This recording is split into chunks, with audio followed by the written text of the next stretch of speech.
The leather chair creaked as James leaned back, his perfectly pressed suit a stark contrast to his smug expression.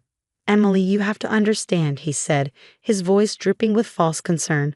"Managing this kind of money requires experience, business sense, things you just don't have." I sat across from him in his home office, my hands clasped tightly in my lap to hide their trembling. The inheritance papers from my grandmother's estate lay scattered across his massive mahogany desk. $12 million worth of assets, properties, and investments that he was so desperate to control. My name is Emily Chen, and at 42, I was watching my husband of 15 years try to manipulate his way into controlling my inheritance. The same man who had spent years subtly undermining my confidence, making me question my own judgment, was now showing his true colors in full force. "I've already spoken with our lawyer," James continued, straightening his tie with practiced precision. "The power of attorney paperwork is ready. Once you sign, I'll handle everything. You won't have to worry your pretty little head about it." The condescension in his voice made my stomach turn, but I kept my expression neutral. James had always been controlling, but he'd masked it well over the years. Small comments about my spending habits, suggestions that I shouldn't work because he made enough for both of us. Gentle criticisms about my decision-making that eroded my confidence bit by bit. But what James didn't know, what I'd made sure he didn't know, was that I wasn't the same naive woman he'd married 15 years ago. The past 6 months since my grandmother's passing had opened my eyes to things I'd been blind to for far too long. It started with a letter my grandmother had left me, along with the inheritance. "My dearest Emily," she'd written, "with this gift comes great responsibility, but also great opportunity. Trust yourself. You are stronger and smarter than they've led you to believe." Those words have struck something deep within me. My grandmother had always seen through James's facade, though she'd never directly criticized him. Instead, she'd spent years quietly preparing me for this moment, teaching me about investments, business, and most importantly, self-reliance. The day after I received the inheritance notice, I made an appointment with Sarah Chen, no relation, a financial advisor my grandmother had recommended. James didn't know about these meetings. I'd scheduled them during what he thought were my yoga classes. "Your grandmother was a shrewd businesswoman," Sarah had told me during our first meeting.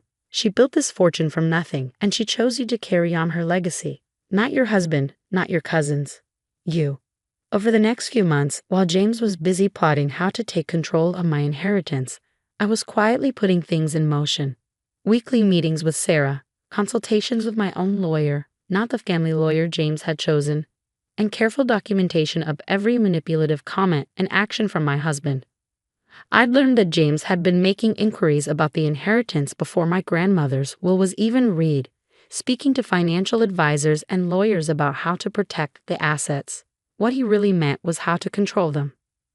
Now, sitting in his office, watching him lay out his plans as if they were already set in stone, I felt a strange sense of calm. The fear and self-doubt he cultivated in me for years had been replaced by something stronger, certainty. "Are you listening, Emily?" James's sharp tone cut through my thoughts.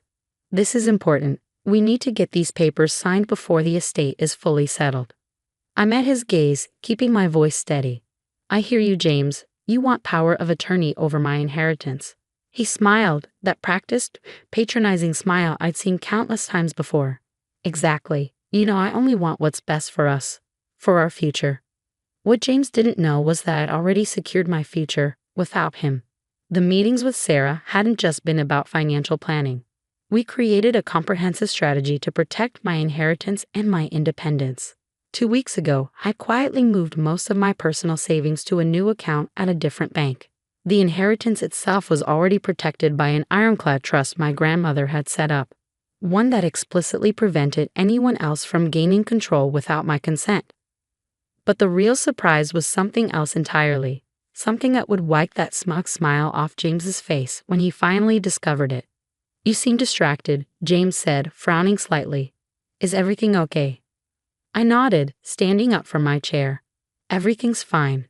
I just need some time to think about all this. It's a big decision." He stood as well, coming around the desk to place his hands on my shoulders. His touch, once comforting, now made my skin crawl. "Don't overthink it, honey. You know I'll take care of everything." That night, As James slept soundly beside me, convinced his plan was working perfectly, I lay awake thinking about how different things would look in just a few days. The pieces were already in motion, set up carefully over months of quiet preparation. I thought about the moment James would realize what I'd done, how his carefully constructed facade would crumble. The thought both terrified and exhilarated me. The next morning, James was already in his office when I came downstairs. I could hear him on the phone, his voice carrying through the closed door. "Yes, everything's proceeding as planned," he was saying. "She'll sign the papers this week. No, she has no idea about any of it. Trust me, I know how to handle my wife." I felt a familiar twist in my stomach at his words, but this time it was accompanied by something else. Determination. I pulled out my phone and pressed record, adding yet another piece of evidence to my growing collection. Later that day, I met with Sarah in a small cafe across town. James thought I was at my book club. Another convenient excuse I cultivated over the months. "Everything's ready," Sarah said, sliding a folder across the table. "Are you sure you want to do this?" I opened the folder, reviewing the documents inside.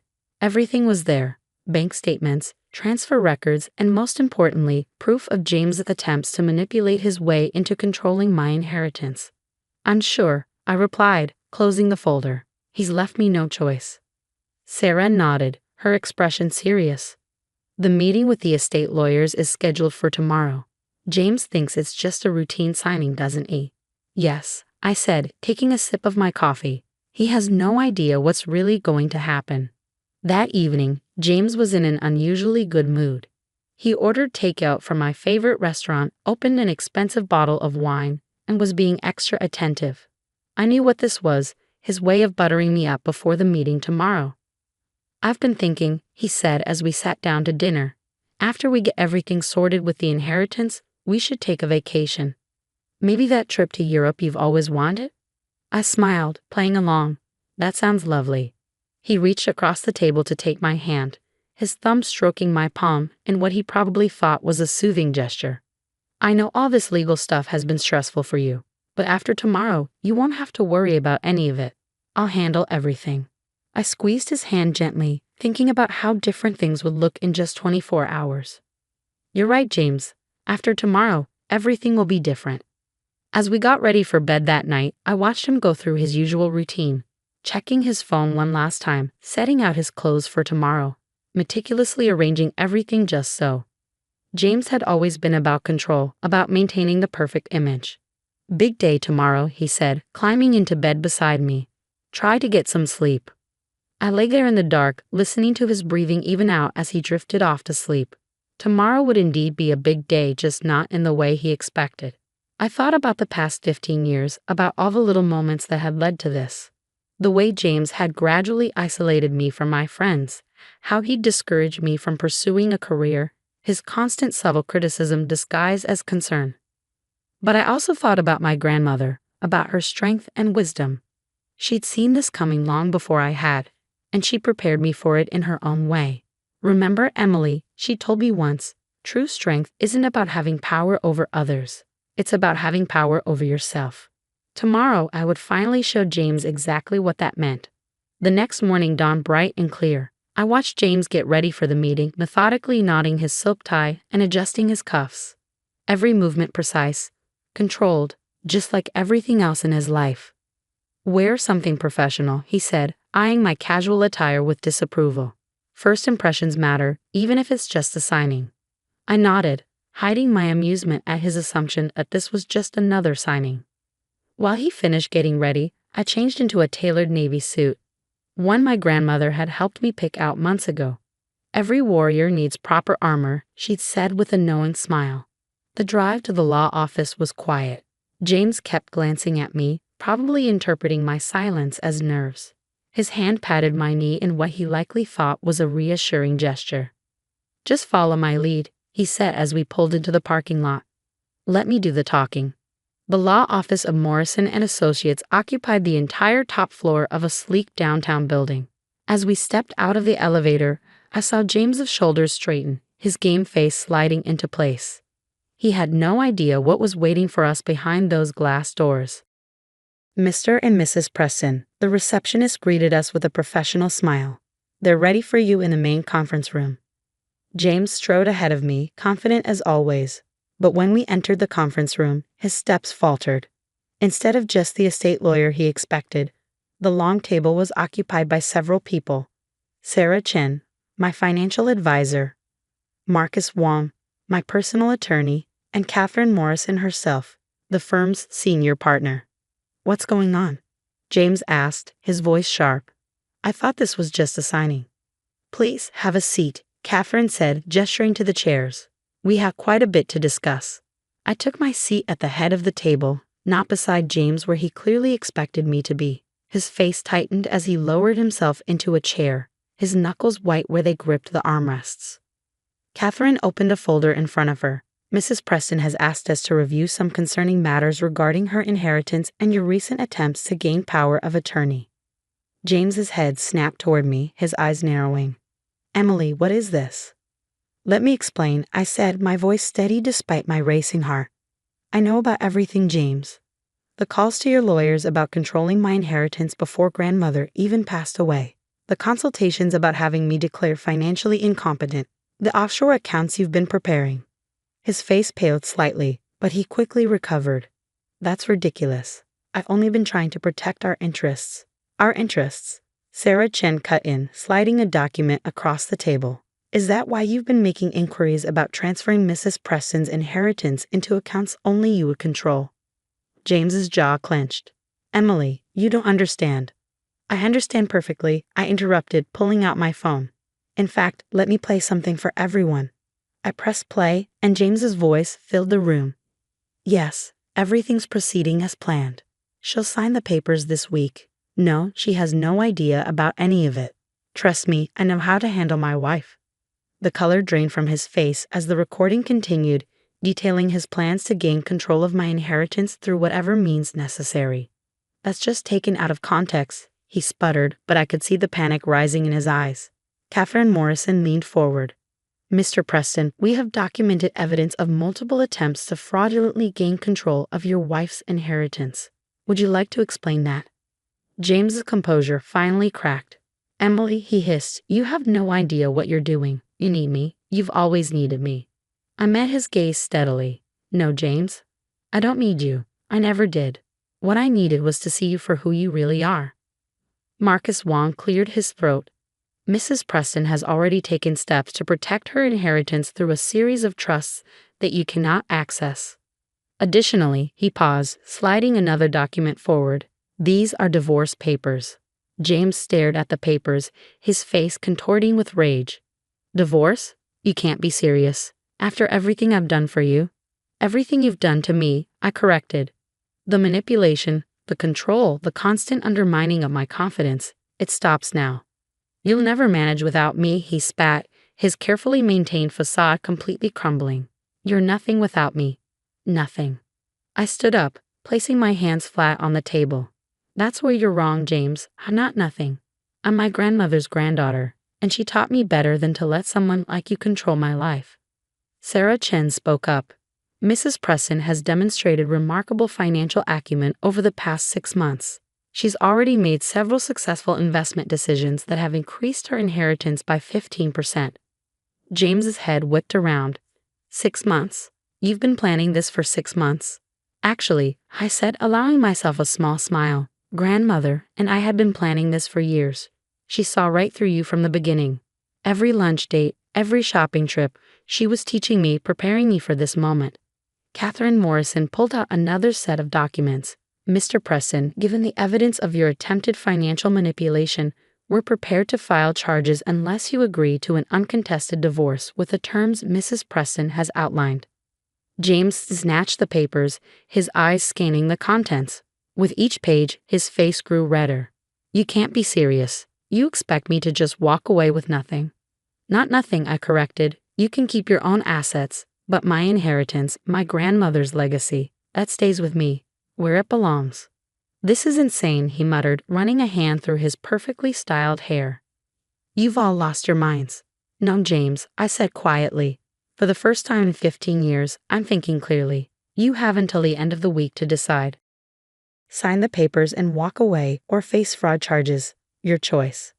He stood up abruptly, his chair scraping against the floor. "You'll regret this," he snarled. "You have no idea what you're doing." As he stormed out of the conference room, I felt a weight lift from my shoulders. Years of subtle manipulation, of doubting myself, of trying to be what he wanted. All of it falling away with each step he took. Catherine waited until the door closed behind him before speaking. "Are you all right, Mrs. Preston?" I nodded, surprised to find that I truly was. "Yes, I am. For the first time in a very long time, I really am." The next few weeks were a whirlwind. James, faced with overwhelming evidence of his attempted manipulation, finally signed the divorce papers. He moved out of our house, my house now, taking only his personal belongings. I heard through mutual friends that he was telling everyone I'd had some kind of breakdown, that I was making a huge mistake. But his words didn't have the same power over me anymore. Sarah helped me take full control of my investments, and true to my grandmother's teachings, I proved to be quite adept at managing my own finances. The inheritance wasn't just money, it was freedom, independence, and a chance to finally be myself. One evening, about a month after the confrontation, I was sorting through some old boxes when I found a photo album. Inside was a picture of my wedding day, James and me smiling at the camera, looking perfect and polished. But what caught my eye was my grandmother in the background, watching us with a knowing look. She'd seen it all coming, had prepared me for this moment long before I even realized I needed preparing. Her inheritance wasn't just about the money, it was about giving me the strength to stand on my own. I closed the album and walked to my home office, once James's domain, now my space. On the wall hung a photo of my grandmother and me, taken just months before she passed away. Her eyes sparkled with the same determination I now felt every day. "Thank you," I whispered to her image. "For everything." My phone buzzed with a text from Sarah, another investment opportunity she wanted to discuss. As I read through the details, I couldn't help but smile. James had been so convinced I couldn't handle money, couldn't make decisions, couldn't survive without him. But here I was, not just surviving but thriving, managing my inheritance, making my own choices, and finally living life on my own terms. The future stretched out before me, full of possibilities I never would have imagined when I was caught in James's web of control. It wasn't always easy. Independence never is, but it was mine, and that made all the difference.